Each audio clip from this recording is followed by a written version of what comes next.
Good morning, কেমন আছো সবাই? আশা করি সবাই ভালো আছে। তো পুজো তো চলেই এলো।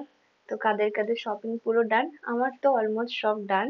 তো চলো আজকের দিনটা কেমন করে কাটাচ্ছি সেটাই শেয়ার করছি। সকাল সকাল খেয়ে নিলাম মেথি ভেজানো জল, তারপরে 4টে আমন্ড খেয়েছিলাম। আর যাওয়ার আগে 1 কাপ হরলিক্স আর একটা বিস্কিট খেয়ে নিয়েছিলাম। আর আজকে অফিসে নিয়ে গেছিলাম এগ চাউমিন, যেটা মা করে দিয়েছিল। উপরে অনেকটা সস দিয়ে খেয়েছি, একটু যাতে ভালো লাগে খেতে।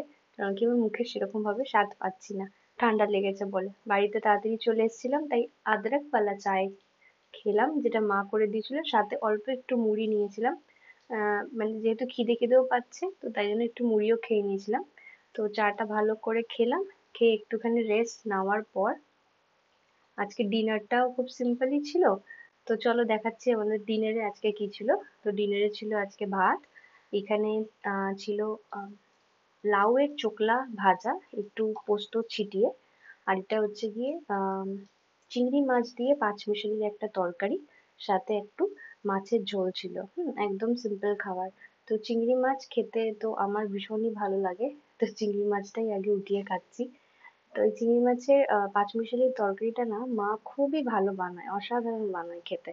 আর মাছের ঝোলটাও বেশ ভালো হয়েছিল, একটু ঝাল ঝাল করে বানাতে বলেছিলাম। তো ব্যাস এরকম ভাবে আজকে আমার দিনটা শেষ হলো। তো চলো বাই, আবার কালকে দেখা হচ্ছে নতুন একটা ভিডিওর সাথে। ততক্ষণের জন্য